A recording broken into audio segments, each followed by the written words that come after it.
Shalom, lagi sekali kita bersyukur kepada Tuhan ya untuk kita boleh bertemu lagi dalam hadirat Tuhan. Hari ini kita boleh belajar untuk mengenal firman Tuhan. Ini minggu yang baru. Di hari pertama dalam minggu yang baru ini, kiranya Roh Kudus terus memperbarui kehidupan kita. Nah, saudara, hari ini, maaf saya cuma sharing. Tuhan izinkan saya ketemu dengan 3 orang. Aduh, luar biasa. Yang satu tuh diskusi begini. Namanya Fauzan, orang Sunda. Nah, dia cari-cari di internet Google. Tahu-tahu muncul tentang saya. Nah, saya nggak tahu bagaimana dia bisa menemukan nomor HP saya. Nah, langsung dia kenalkan ini. Pak, tapi saya ini hampir agnostik. Artinya orang yang gak bisa percaya Tuhan. Terus saya tanya, kenapa? Dia jawab, agama kok sekejam itu sekarang? Justru orang beragama yang paling rajin berkelahi, bertengkar, bertikai. Betul, agama apa saja. Nah, ketika saya mencari apa itu agama, apa itu Tuhan. Nah, dia melihat di YouTube saya, di Google. Akhirnya dia kontak. Nah, saya janji saya akan cari waktu untuk bertemu dengan dia. Nah, terus yang satu, pas saya lagi ngantar salah seorang anak saya, dia kerja di suatu hotel. Nah, hari ini tugas ya bagian seluruh petugas hotel itu untuk tes antigen. Nah, karena nggak ada waktu, jadi saya temui dia lagi antri di situ. Ya udah, lalu saya bersama-sama dengan dia nemani antri. Ada orang yang kenal anak saya ini. Terjadi pembicaraan. Nah, saudara, dalam diskusi itu kembali orang menanyakan, apa sih tujuan hidup? Kalau cuma sekedar bekerja dapat uang, apakah itu? Nah, dia nggak puas. Wah, saya bilang kebetulan ini saya bisa sharing. Nah, yang satu lagi, bulan Desember yang lalu saya dari Palembang mau ke Lahat. Nah, terus saya ngajak anak-anak saya untuk mampir, ayo cari kafe ya di Prabu Mulih. Karena sudah 3 jam lebih perjalanan di mobil, istirahat sebentar. Saudara, begitu kami masuk ke kafe itu, seorang pelayan menyambut kami. Dan Roh Kudus bilang sesuatu, dia ini begini begitu. Oh iya. Nah, dari Desember itu hampir tiap hari dia kontak. Nah, kebetulan saya ada di Palembang hari ini, dia ketemu saya kemarin malam. Dia ketemu saya sampai tadi pagi ini. Nah, saudara, dari 3 orang ini, saya tuh menyimpulkan suatu fakta dalam hidup ini. Termasuk saudara warga binaan. Ya, saudara pasti menantikan kapan hari pembebasan. Dan banyak yang lain lagi. Termasuk kita yang sedang bebas, yang tidak sebagai warga binaan. Pasti ada banyak pertanyaan dalam hidup ini. Kenapa? Kok bisa? Lalu bagaimana? Terus kemana? Dan banyak lagi. Saudara, saya mau simpulkan. Ketika begitu banyak pertanyaan yang muncul di hidup kita. Karena fakta hidup yang kita hadapi. COVID-19. Orang bertanya, kenapa ada yang sembuh? Kenapa harus meninggal? Kenapa ada orang yang baik-baik bisa terpapar COVID itu? Aduh, saudara. Tiap hari kita dipenuhi dengan pertanyaan-pertanyaan yang seperti itu. Sepertinya dalam hidup ini, ya, sepertinya saya berkata, dalam hidup ini hampir tidak ada orang yang tidak menanyakan tentang kehidupan ini. Kira-kira betul atau tidak? Orang bertanya. Nah, hari ini satu kalimat ini yang Tuhan Yesus katakan sebelum dia menyerahkan rohnya untuk rela mati. Ya, karena kata terakhir, kepadamu Bapa aku serahkan rohku. Dan dia wafat. Nah, sebelum itu kan ada kalimat ini. Sudah selesai. Wow. itu seluruh alam semesta mendengar teriakan itu sudah selesai. Saudara, ayo kita merenungkan kata-kata Tuhan Yesus itu. Ya, saya ulangi. Ayo kita menemukan arti kalimat itu. Sudah selesai. Ya. Oke. Nah, kalau sudah selesai. Nah, ada dua arti loh kata sudah selesai itu. It is finished. Ya. Kalau ada kata sudah selesai, itu ada dua arti. Arti yang pertama, kalau ada orang sedang mengalami masalah berat dalam hidupnya. Betul-betul berat. Lalu muncul kata ini. Habis sudah. Itu kan sudah selesai. Habis sudah. Nah, sudah selesai di kalimat ini. Artinya ya selesai habis. Tapi kata sudah selesai yang kedua. Itu artinya kemenangan. Hore! Masalahku sudah selesai. Nah, mari kita temukan dari satu kalimat sudah selesai. Yang dikatakan oleh Tuhan Yesus. Yohanes berapa? 19. Ya. Ayat 30 kok tidak salah. Coba kita baca ayat ini. Sudah selesai. Nah, maka itu kita harus menemukan dua arti kata sudah selesai ini. Selesai yang bagaimana? Saya baca dulu. Yohanes 19 ayat 30. Ya. Ini dia. Sesudah Yesus meminum anggur asam itu, berkatalah ia, sudah selesai. Lalu ia menundukkan kepalanya dan menyerahkan nyawanya. Sudah selesai, sudah genap, sudah selesai, sudah selesai.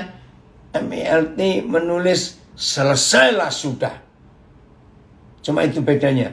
Yang lain sudah selesai. Sudah selesai. Selesailah sudah. Nah, saudara tahu arti kata sudah selesai di sini, yaitu Tuhan Yesus menyelesaikan semuanya itu. Berarti dalam hidup ini, kalau kita mendengar kata sudah selesai, artinya apa? Bukan selesai yang pertama tadi artinya, tapi selesai dalam arti puji Tuhan, semua masalahku sudah selesai. Ya.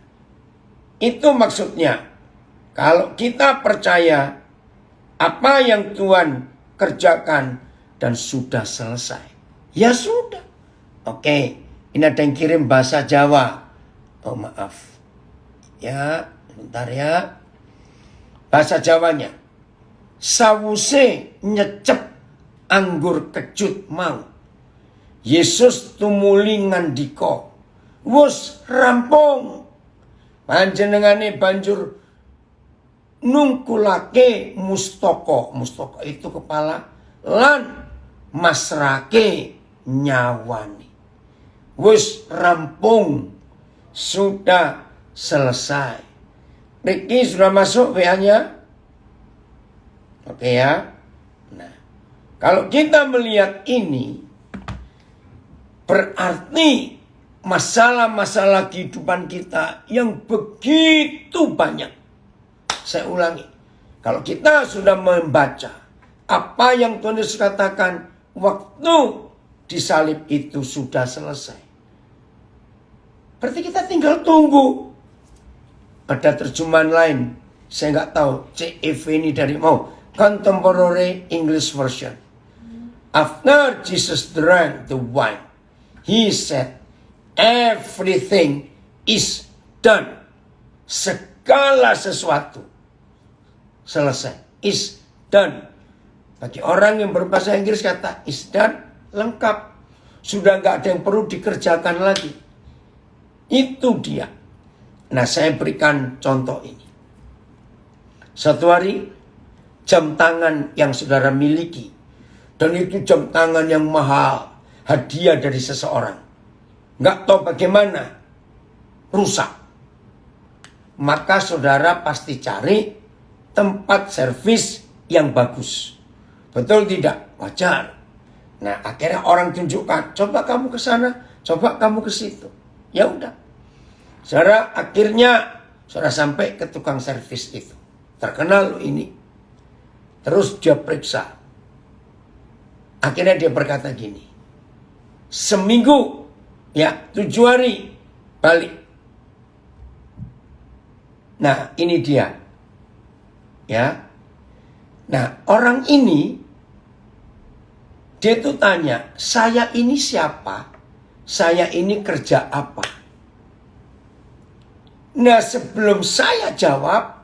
Ternyata dia cari di Google. Cari di YouTube tentang nama saya. Saya belum sempat jawab karena saya sibuk. Tahu-tahu dia nulis gini. Aku ngeliat kok di IG Papi isi kajian terus tiap hari. Saudara, COVID ini membuat kita orang Kristen pun mempertanyakan hidup keagamaan kita. Karena kita nggak bisa ibadah. Tadi sejam yang lalu saya dalam perjalanan balik untuk siap Zoom ini. Ada yang kirim kabar kepada saya. Bagaimana ini? Gereja kami belum bisa buat ibadah sejak April 2020. Berarti setahun lebih. Wah dia panik. Lah dia diskusi dengan saya. Terus saya jawab. Justru COVID-19 ini memurnikan gereja. Memurnikan kita. Ketika kita ibadah hanya sendiri pribadi dengan Tuhan. Ibadah kita tidak bisa rame-rame. Ibadah kita tidak bisa seperti yang dulu lagi. Apakah kita tetap kusuk istilahnya? Apakah kita tetap serius melakukan ibadah itu? Itu saya jawab kepada yang bertanya tadi kepada saya. Maka itu COVID-19 ini luar biasa. Memulihkan, memurnikan kita. Betul ada yang komen di Instagram saya. Wow, benar itu. Dalam segala bidang, COVID adalah titik awal dunia yang baru. Betul. Nah, saudara. Lalu bagaimana dengan semua ritual keagamaan? Ritualnya itu semua aktivitas upacara keagamaan. Maka itu dari kata ritual. Gereja punya liturgi. Yaitu tata cara ibadah. Ternyata dengan COVID-19 ini. Semua tata cara ibadah agama apa saja. Harus mengalami perubahan dan pembaruan. Nah, kalau kita sudah membaca tentang apa yang Tuhan Yesus katakan, sudah selesai. Maaf ya, bagi yang masih hidup dalam konsep agamawi dengan adanya COVID-19 ini. Semua ritual dan liturgi, tata cara ibadah agama apa saja mengalami perubahan besar, bahkan total. Nah, orang yang masih hidup dalam konsep agamawi ini gak bisa terima, sebab sudah ribuan tahun. Tolong catat, ribuan tahun agama ya seperti itu. Tiba-tiba 2020 merubah semua. Sekarang sudah masuk 2021. Sebentar lagi saya tanggal 1 Juni. Bayangkan. Terus bagaimana dengan ritual keagamaan ini? Maaf. Sebelum COVID, Semua umat beragama di dunia sangat taat dan setia dengan ritualnya, dengan liturginya. Tapi selama COVID ini harus berubah.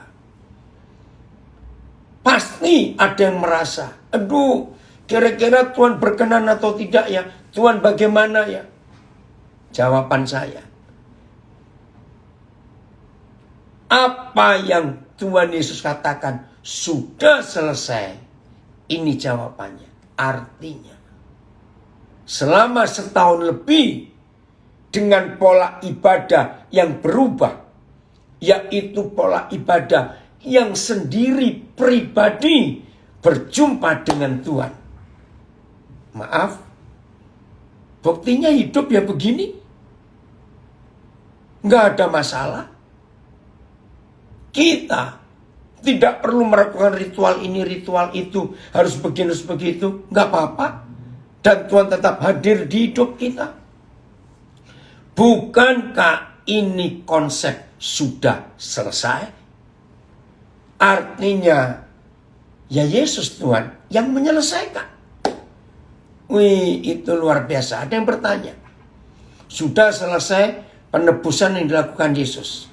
Sekarang kita yang melakukan tugas itu dengan firman yang sudah difirmankan. Apa itu yang dimaksud sudah selesai? Iya. Begini loh kata sudah selesai. Sudahlah. Nggak usah, maaf dalam tanda kutip, menyuap Tuhan dengan aktivitas keagamaan kita. Karena selama COVID ini sedang berlangsung, aktivitas keagamaan tidak berlaku. Karena nggak boleh. Lalu, apakah Tuhan marah? Maaf loh. Enggak, Tuhan nggak marah. Kita tetap hidup. Walaupun banyak hal dibatasi. Tapi setahun lebih ini, kelangsungan hidup kan tetap berjalan. Tanpa melakukan ritual bersama seperti yang ribuan tahun dilakukan oleh semua kita, umat beragama ini. Ngerti nggak maksud ini saudara? Buktinya tetap hidup. Tidak melakukan ritual seperti yang dulu. Nah, inilah arti kata sudah selesai. Ada yang komen lagi. Aku kok jadi teringat Menara Babel yang dihancurkan Tuhan. Demikian pola ibadah dirombak sesuai kemauan Yahweh. Benar. Dirombak. Maaf ya saudara. Wajar kalau semua umat beragama bisa melakukan ritual perintah agama. Wajar orang-orang beragama itu merasa dirinya paling benar, paling suci, paling hebat. Karena sudah mampu melakukan semua peraturan agama. Itu manusia. Tapi dengan COVID ini, semua dirombak. Lihat aja saudara-saudara, maaf, warga binaan. Lebih ketat. Sebelum COVID, dalam seminggu, berapa banyak saudara buat ibadah. Dari gereja ini, gereja itu. Seminggu bisa berapa kali, betul? Tapi dengan COVID ini, tidak boleh orang datang. Tapi toh saudara tetap bisa ibadah. Sekarang kita bisa via Zoom. Betul? Berubah semua. Maka itu apa saja yang kita sedang hadapi dalam hidup ini. Seberat apapun masalah dan kasus yang kita hadapi. Biarlah masing-masing kita itu percaya sudah selesai. Ini ada yang komen di Instagram saya dari Surabaya ini. Setelah liturgi dirombak melalui COVID, semoga gereja tidak membuat liturgi yang baru yang gak sesuai dengan firman Tuhan. Setuju. Lalu ada yang nambahkan, iya, harus sadar kalau tubuh kita ini adalah bait Tuhan. Oh, puji Tuhan. Jadi kita tidak perlu sebuah gedung, kita nggak perlu sebuah tempat untuk melakukan ritual agama.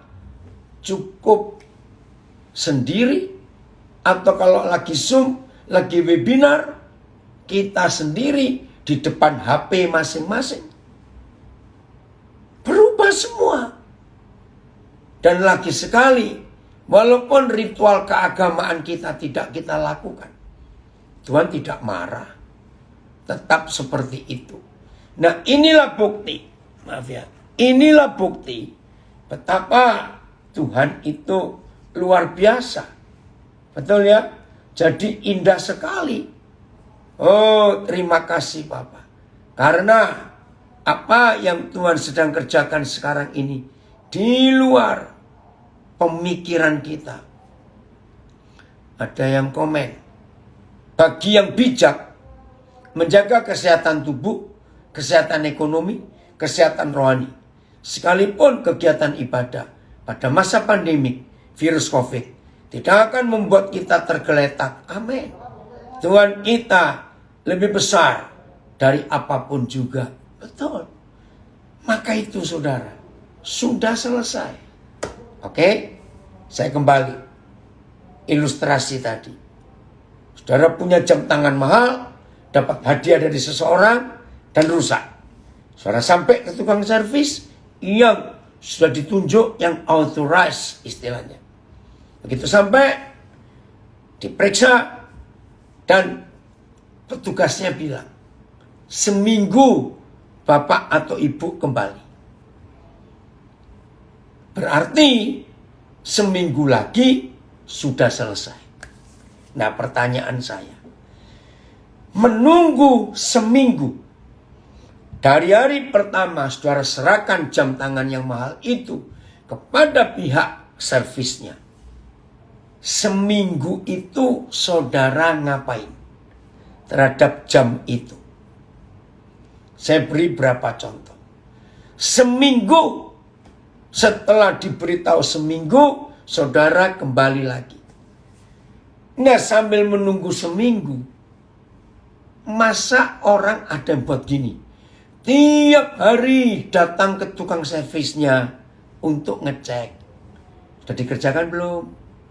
Atau tanya, Pak atau Bu, bagaimana jam tangan saya? Hari pertama datang. Besok datang lagi. Kira-kira kalau orang ini balik di hari ketiga dengan pertanyaan yang sama, kira-kira kalau saudara jadi tukang servisnya, saudara ngapain? Kalau saya jadi tukang servisnya, saya akan kembalikan jam itu, bawa pulang. Karena saudara nggak percaya saya. Ya atau tidak? Betul bukan? Nah, seperti itu. Ya, ada yang bilang berharap cepat selesai. Salah. Sudah selesai kok, berharap cepat selesai. Nah, kalau dia bilang seminggu, ya seminggu itu selesai. Nggak usah khawatir. Jadi, kalau kita sudah menyerahkan ke bagian servis dan bilang seminggu, berarti sudah selesai dalam seminggu itu. Nah, tugas kita santai, kerjakan yang jadi tanggung jawab kita sehari-hari. Jangan ngurusin jam itu lagi, sebab jam tangan itu sudah di tangan orang yang tepat. Itu arti kata sudah selesai. Warga binaan, menunggu itu adalah satu-satunya hal yang paling tidak enak dalam hidup. Betul? Menunggu itu hal yang paling tidak enak. Tapi harus menunggu. Dan menunggu sambil sudah selesai. Itu dia. Maka itu mari kita melakukan yang terbaik yang Tuhan percayakan kepada kita mulai hari ini. Sudah selesai. Ya kita tunggu saja. Jelas saya ilustrasi ini. Sama kalau saudara masih belum bisa bayangkan. Saudara dapat hadiah kain untuk buat baju. Entah baju pria atau baju wanita. Waduh, itu kain mahal sekali. Maka saudara mulai cari penjahit yang terkenal, ya, yang qualified, karena itu kain mahal dari luar negeri, misalnya begitu. Maka ketemu tukang jahit yang menurut banyak orang itu yang the best. Maka saudara datang ke situ, diukur. Nah, orangnya bilang 2 minggu selesai. Ya sudah, tunggu aja 2 minggu. Nggak usah tiap hari bolak-balik ke penjahitnya itu untuk ngecek, nggak perlu. Nah, selama 2 minggu saudara menunggu baju saudara selesai, sibuklah dengan tanggung jawab saudara. Nah, seperti itu warga binaan atau semua kita yang sedang dalam proses untuk menantikan sesuatu yang sekarang belum selesai. Tapi dengan kata-kata Tuhan Yesus sudah selesai. Ya sudah. Apalagi warga binaan. Setiap Agustus 17 hampir semua warga binaan se-Indonesia itu dapat kesempatan remisi. Itu hadiah ulang tahun kemerdekaan Indonesia. Lalu di hari-hari besar keagamaan dapat remisi lagi. Saudara, jadi sambil menunggu, jangan seperti orang linglung cuma ngitungin hari. Oh, kurang 400 sekian hari lagi. Capek ngitungin hari. Sibuk dengan tanggung jawab saudara.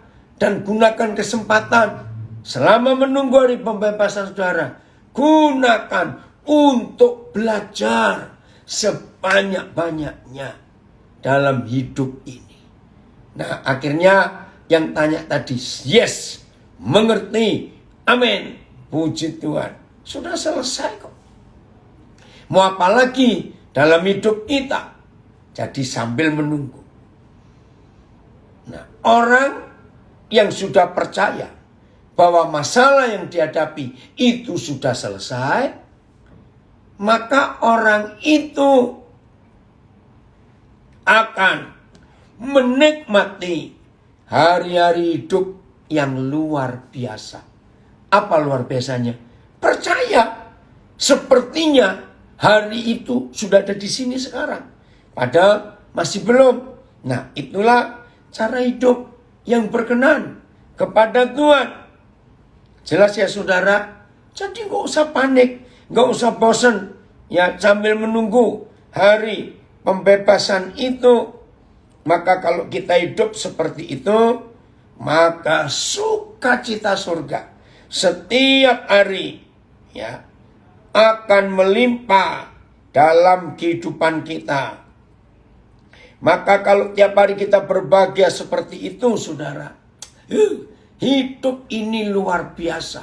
Penuh dengan keceriaan, penuh dengan kegembiraan, penuh dengan sukacita, penuh dengan harapan. Karena percaya sudah selesai.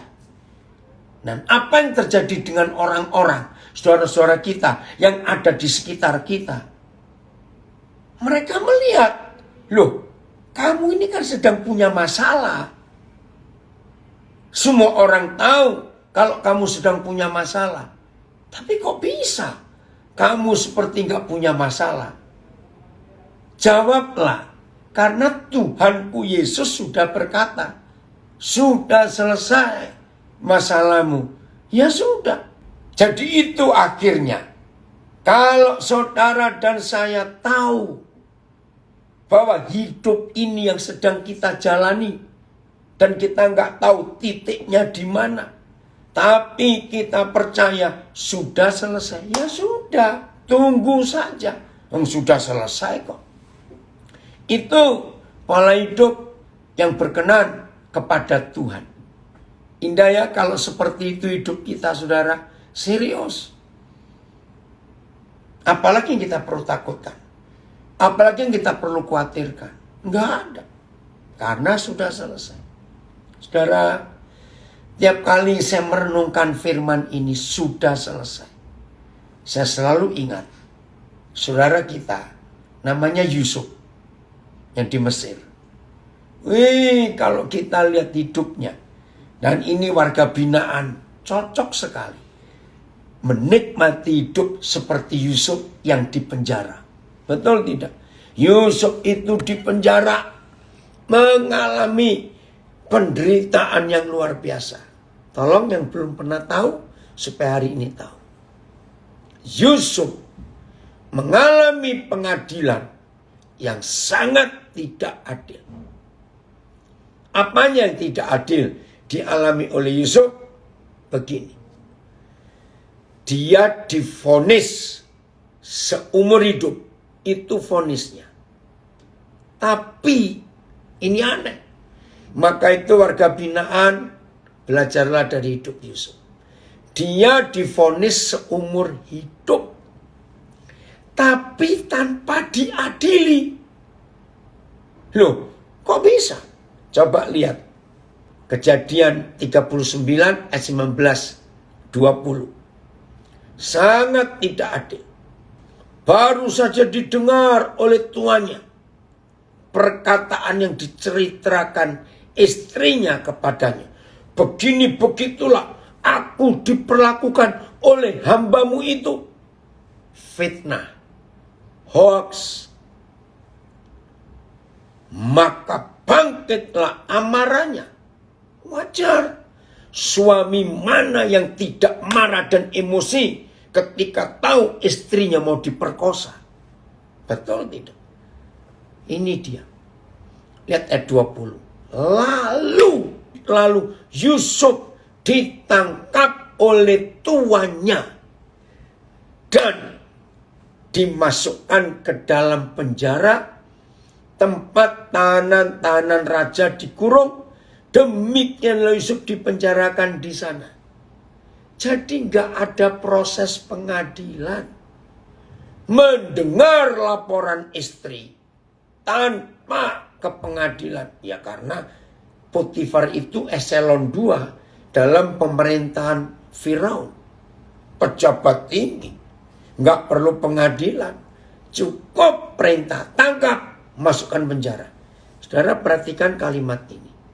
Tempat tahanan raja dikurung. Artinya kalau Indonesia ini tapol, tahanan politik. Sebab tahanan tempat pejabat-pejabat kerajaan yang berbuat jahat. Jadi bukan tahanan biasa. Waduh, ngeri sekali. Tempat tahanan raja dikurung. Oke, AYT. Tempat raja punya orang yang terbelenggu pun dipenjarakan. TL. AYT. Tempat para tahanan raja dikurung. BIS. Yusuf sudah ditangkap dan dimasukkan ke dalam penjara. Tempat tahanan raja. Sama. MILT. Tempat para tahanan raja dikurung. Tempat para tahanan raja. Oh, semuanya sama. Saudara perhatikan. Jadi bukan penjara biasa. Penjara politik. Berarti kelas berat. Nah, saudara bisa bayangkan. Saya ulangi lagi ya. Yusuf divonis seumur hidup. Tidak pernah diadili. Dan yang ketiga ini loh. Tidak diberi hak untuk naik banding atau membela. Sadis gak? Saya ulangi. Divonis seumur hidup tanpa diadili, tidak punya hak untuk naik banding, tidak punya hak untuk membela. Jadi istilah kita nggak ada PK, nggak ada peninjauan kembali, tidak ada, langsung vonis. Mari kita bayangkan. Kira-kira umur Yusuf berapa saat itu? menurut Kejadian 37 ayat 2, Yusuf pertama kali dibawa ke Mesir itu umurnya 17 tahun, jadi masih muda. Lagi sekali, Kejadian 37 ayat 2. Nah, berapa tahun di rumah Potifar kita tidak tahu. Ya, kira-kira 5 tahun lah. Berarti dia divonis umur hidup itu umur kurang lebih 22 tahun. Nggak punya masa depan. Tapi Yusuf percaya sudah selesai. Jadi walaupun Tuhan Yesus yang mengatakan kalimat sudah selesai, kan jauh jaraknya. Kalau dihitung mundur ke zaman Yusuf, wih, berapa ribu tahun. Tapi firman Tuhan itu kekal. Saya ulangi, firman Tuhan itu kekal. Oh, terima kasih. Lihat ditayangkan oleh Filemon. Inilah riwayat keturunan Yakub. Yusuf tatkala berumur 17 tahun, jadi masih muda. Nah, disinilah dimulainya penderitaan Yusuf. Kakak-kakaknya iri, lalu membuang dia ke dalam sumur, dan seterusnya kita tahu. Nah, Yusuf ini percaya sudah selesai, entah kapan. Ini imannya. Nah, mana ayat yang mendukung bahwa Tuhan bertanggung jawab dan sudah selesai? Mazmur 105 ayat 17 sampai 19. Mazmur 105. Satu terjemahan aja, Phil. Ya, karena 3 ayat kita baca bersama. Mazmur 105.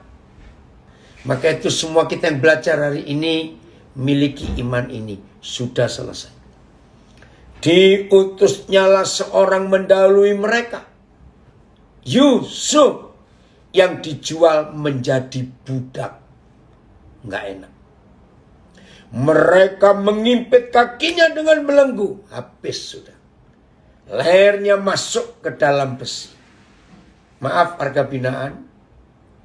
Saya percaya di Indonesia nggak ada warga binaan yang diperlakukan seperti Yusuf.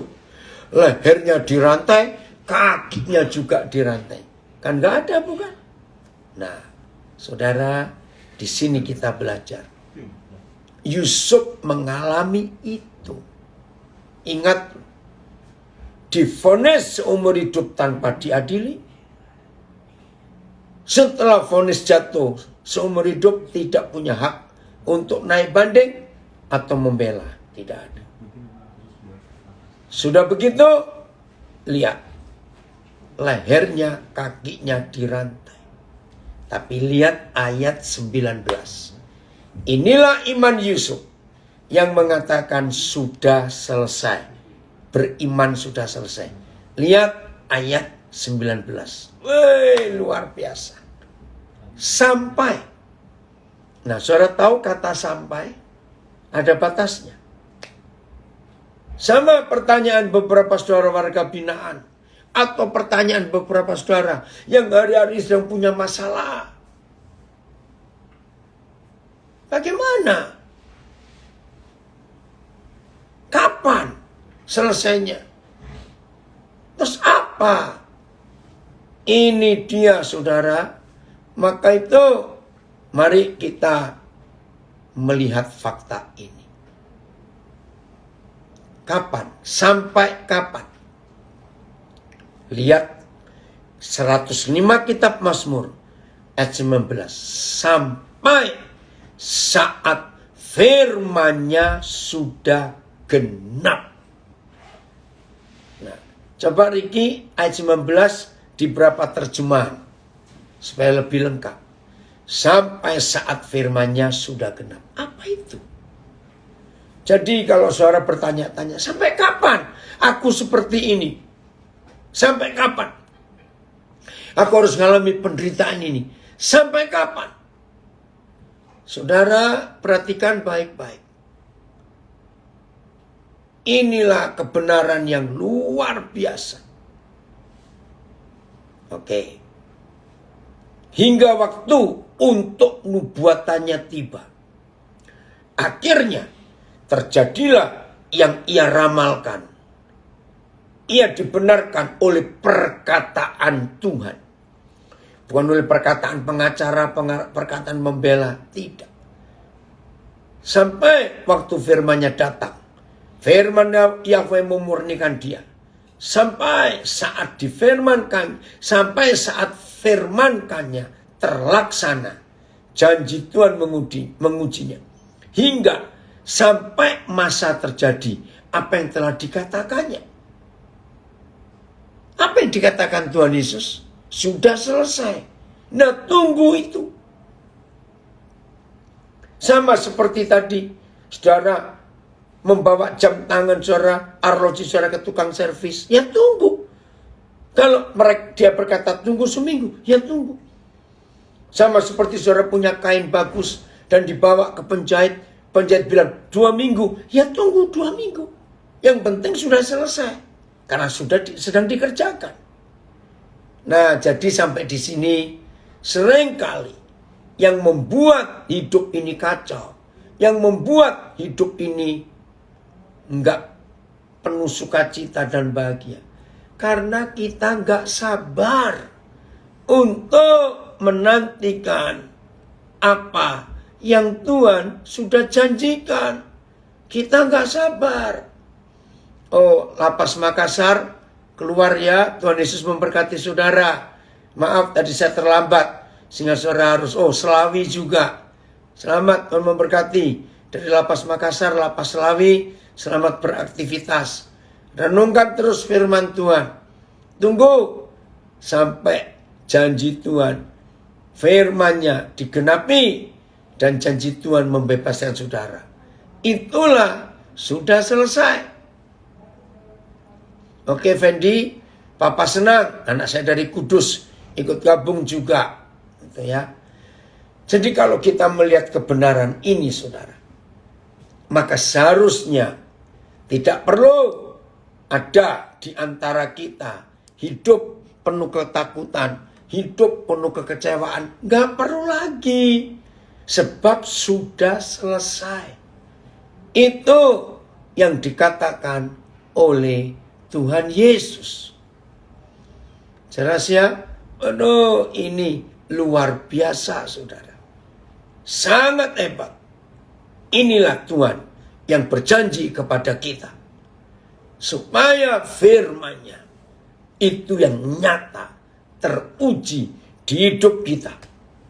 Nah, kalau saudara dan saya bisa berkata sabar untuk semuanya ini, maka hidup itu jadi indah. Hidup itu jadi menyenangkan. Hidup itu jadi ringan.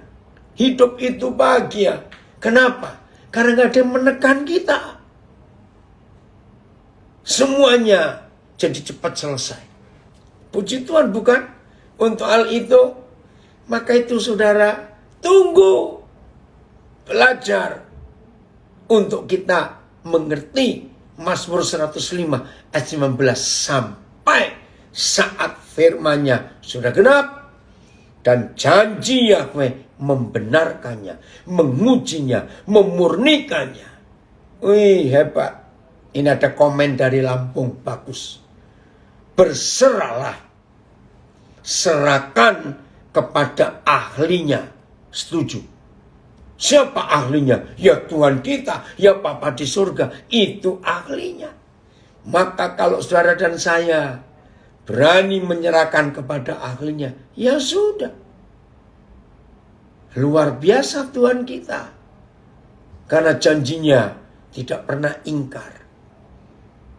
Maka itu diperlukan ketaatan, kesabaran kita dalam menantikan janji Tuhan itu.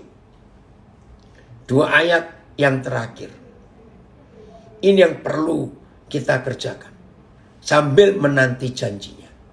2 Korintus 12 ayat yang ke-10. 2 Korintus 12 ayat yang ke-10. Ini aneh. Kata-kata ini, rasanya gemes kalau lihat Paulus. Karena itu aku senang dan rela. Kalau kita mendengar kalimat, karena itu aku senang dan rela. Arti rela apa? Rela menanti. Loh kenapa? Karena senang. Loh senang karena apa? Wah, pasti dapat hadiah ini, dapat berkat itu. Saya baca terjemahan yang lain. Itulah sebabnya aku merasa senang. TL. Maka itulah sebabnya. Ya. Menjadi kesukaanku karena Kristus. BIS. Jadi saya gembira. TSI. Oleh karena itu saya sudah belajar merasa senang. MLT. Sebab itu aku merasa senang. Saya lebih. Jadi aku rela. AVB. Oleh itu aku rela. Tunggu dulu. Merasa senang dan rela karena apa? Aku senang karena itu aku senang dan rela. Aneh. Satu, dalam kelemahan. Dua, di dalam siksaan. Hah? Apa enggak keliru ini? Senang dan rela kok di dalam kelemahan, di dalam siksaan belum selesai. Yang ketiga, di dalam kesukaran. Habis belum. Senang dan rela di dalam penganiayaan. Selesai belum. Yang kelima, senang dan rela dalam kesesakan oleh karena Kristus. Maaf, orang normal nggak bisa berkata seperti ini. Lu betul nggak? Senang dan rela tiap hari diajak makan gratis, diundang orang makan. Senang dan rela tiap hari ada kasih hadiah. Senang dan rela diajak jalan-jalan ke luar negeri misalnya. Tapi ini aneh. Senang dan rela dalam kelemahan, dalam siksaan, dalam kesukaran, dalam penganiayaan, dalam kesesakan. Oleh karena Kristus. Dari Kudus ada komen, ada ilustrasi. Sama seperti kita bikin kue di oven. Kalau nggak sabar nunggu, ya hasilnya masih basah dan nggak matang. Betul. Maka itu sudah selesai. Seperti orang masak buat kue. Walaupun sedang di oven. Tapi kan sudah selesai. Karena nanti juga selesai. Ada waktunya. Terus inilah yang gila itu. Kalimat terakhir ayat 10. Sebab jika aku lemah, maka aku kuat. Ini apa enggak kebalik? Lemah kok jadi malah kuat? Tapi itulah Tuhan kita. Terima kasih Bapak untuk janjimu yang luar biasa ini. Jadi semua saudara yang sedang menanti hari, waktu saudara bebas, yang sedang sakit, yang sedang punya masalah, yang sedang digencet, ya, saya lebih bagusnya, karena apabila aku lemah, maka pada saat itu juga ada kuasa yang bekerja di dalam diriku. Haleluya. Betul. Karena kalau kita nggak lemah, kan nggak perlu kuasa untuk menguatkan kita. Justru waktu kita sedang lemah, ada kuasa yang bekerja di dalam diri saudara dan diri saya. Itu dia. Maka itu, nikmati penantian ini.